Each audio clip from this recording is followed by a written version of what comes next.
I was going to come up here without notes, but Blaze scared the tar out of me. That maneuver. So,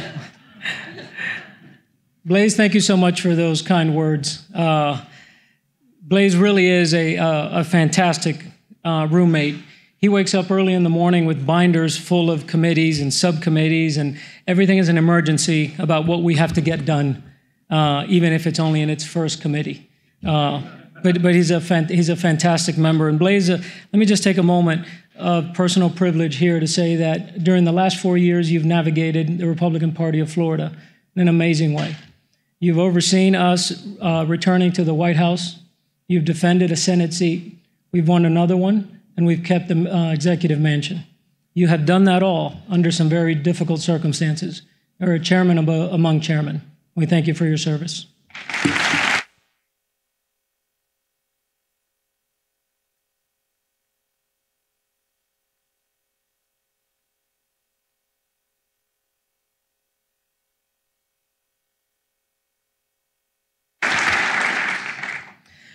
Members, I want to thank all of you.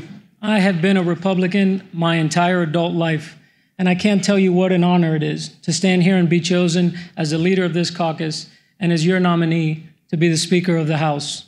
I'm tremendously humbled by it, and I promise all of you that I will lead in line, strictly in line, with our principles always. Thank you so very much.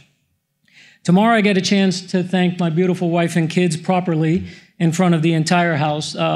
But I do want to mention how happy I am that they're here. I could not be here but for you all. Thank you for the sacrifices you make. I love you.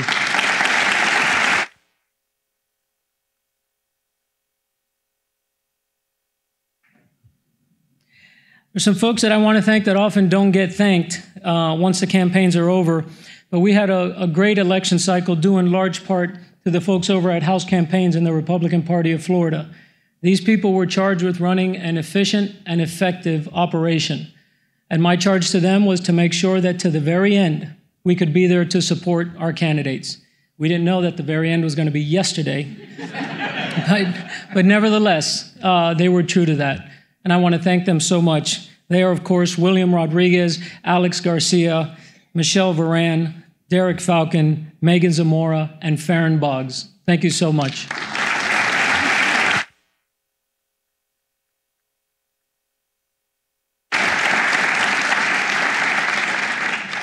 And a word as well about the folks on whose shoulders we stand, the former minority leaders. I know it's hard to understand right now because we've been in the majority for what seems forever, but we weren't. The truth is we were in the minority forever. And the people that kept that torch lit and that held down the fort are the ones that we have to be the most grateful for. They were the ones that ran around this state, getting people elected and doing everything they could with a shoestring budget to make sure that we could one day have a majority. None of them got a chance to be Speaker. But Mr. and Mrs. Leaders, this is your legacy, and we thank you.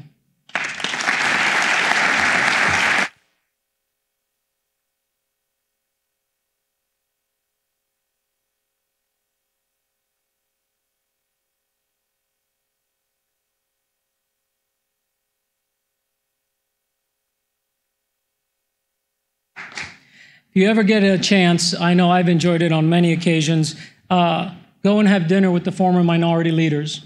They have a tremendous amount of history to tell you, and I think that it'd be very useful to understand what life was like when we were in the minority. It'd be very helpful to you all. They've always been great to me, and they've always been open to offering me counsel. I'm very thankful. Thank you. As I said earlier, I've been a Republican my entire adult life. First election I ever remember was Ronald Reagan. First election I ever voted in was George H.W. Bush. And throughout the years, I have seen, as on occasion, our party gets painted with a brush that is just inaccurate. You hear that we are not an inclusive party. You hear that we are a party of old white men. Nothing, of course, could be further from the truth, but if you repeat something long enough, people tend to believe it. And so today, because this is a partisan event, I'd like to make sure that we understand who we are and that we understand our mission here, because that's tremendously important. I don't have to tell all of you that Abraham Lincoln was the first Republican president. You all know that. But what we should remember is that he was willing to tear the country asunder in order that all people should live to be free. It was the greatest risk ever undertaken since independence, but he did it because he believed in his ideals, and he was guided by those ideals. Later, when the 13th Amendment passed to abolish slavery, it was a majority of Republican votes that passed that amendment, not a majority of Democrat votes. And that's important for us to understand and be proud of. Susan B. Anthony and Elizabeth Cady Stanton, that wrote the amendment, the 19th Amendment, to give women the right to vote, were Republicans. Senator Sargent, who filed it in the Senate, was a Republican from California. In 1935, the entire Black Congressional Caucus in the U.S. House of Representatives was Republican. And that's important to understand. The first woman ever elected to Congress was Montana's own Janet Rankin in 1916. Looks like you weren't the first Janet. The interstate highway system, of course, which unleashed tremendous prosperity in this country, was done by Eisenhower, who was a Republican. But more important than that, the Civil Rights Acts of 1957 and 1960 were also Dwight Eisenhower. And in 1964, when the Civil Rights Act under Lyndon Johnson, that we all remember and makes history, had to pass, it passed over a filibuster by the Democrats, and only because of a majority among Republicans. That's important for us to understand. The first woman ever on the Supreme Court, Sandra Day O'Connor, was appointed by a Republican, Ronald Reagan. The first two Black four-star generals in the Air Force and in the Army were appointed by President Ford and by President Reagan. The first ever Black Secretary of State, Colin Powell, was appointed by George W. Bush. Before that, he was a national security advisor. He was the first one to do that in that capacity. That was Ronald Reagan. Condoleezza Rice followed him as the first Black female national security chief, and later as the first Black female Secretary of State.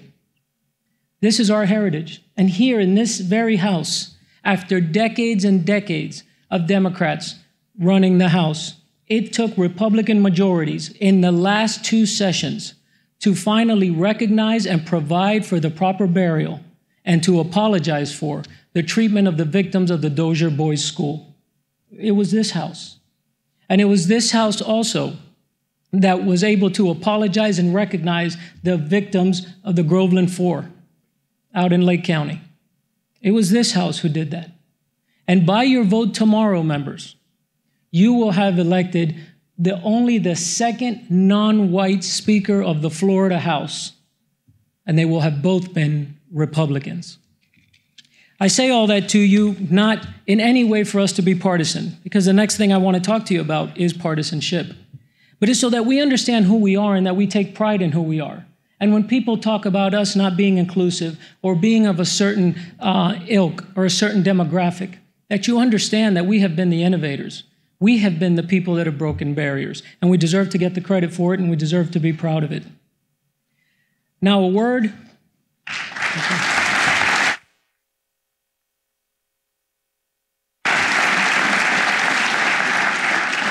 Now, a word about partisanship. There are two very different types of partisanship, and they often get conflated one to the other. There's the one partisanship which is nefarious, it's petty, and it's useless. And that's the partisanship that says, if you are from another party, I don't care what you think. I don't care what you're trying to accomplish. I will not be of help to you. In my 7 years in the Florida House, I have never been a part of, and in the next 2, I will not abide that type of partisanship in this House. But then there's a very different partisanship, an intellectual partisanship that is vital to our way forward as a state. It is a partisanship that stops at what we believe and does not go beyond that. The reason that that is important is because if we don't hold that, if we allow ourselves to be told that we must learn to compromise, we will end up in an ideological mush in the center. And so it is important that there's a Democrat ideology and that there's a Republican ideology and that a natural tension exists between the two, because that's how we move things forward. That kind of partisanship and a trueness to your ideology, I expect from everyone.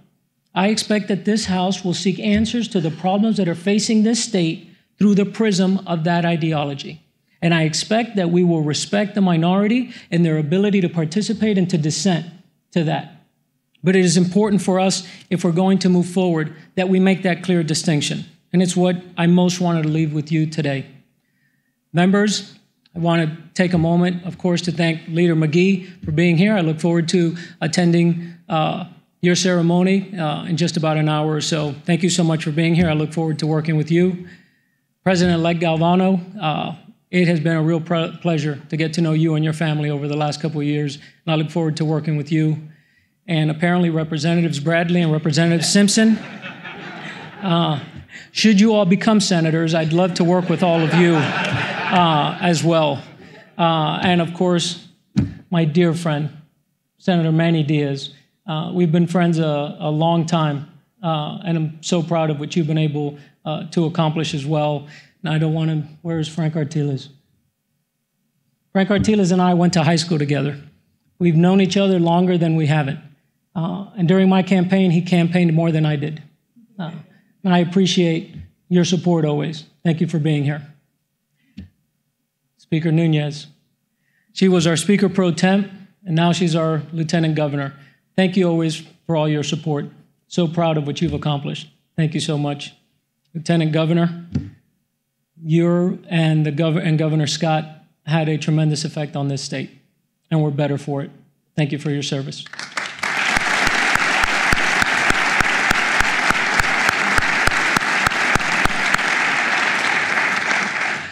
Representative Cortez, thank you for coming back to join us. We miss you already, and we hope that your life and service will continue. You're an absolute excellent legislator. Thank you for being here.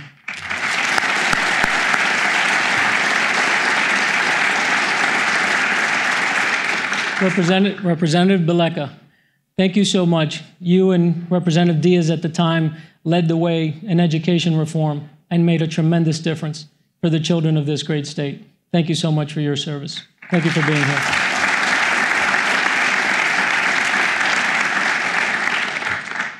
And I see Representative Gaston over there. Representative Cantens, thank you so much. You've been just amazing. Whenever I've reached out to you and whenever I needed advice, you've really, if there's a calmer hand than mine, it's definitely yours. Thank you so much for your advice and your support, always. I appreciate it.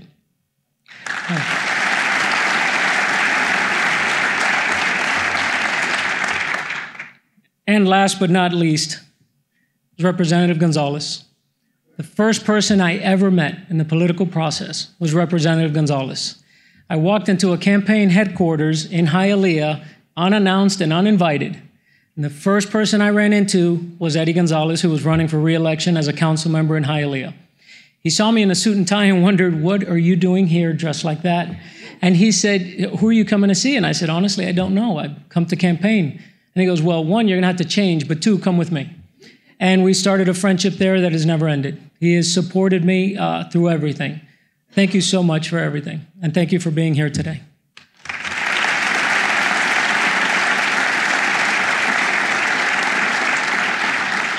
I sincerely hope I have not missed anyone. Nobody ever gets to this place without the help of so very many people, and I'm tremendously thankful. But I'm thankful to all of you, and I look forward to serving over the next 2 years with all of you. Thank you.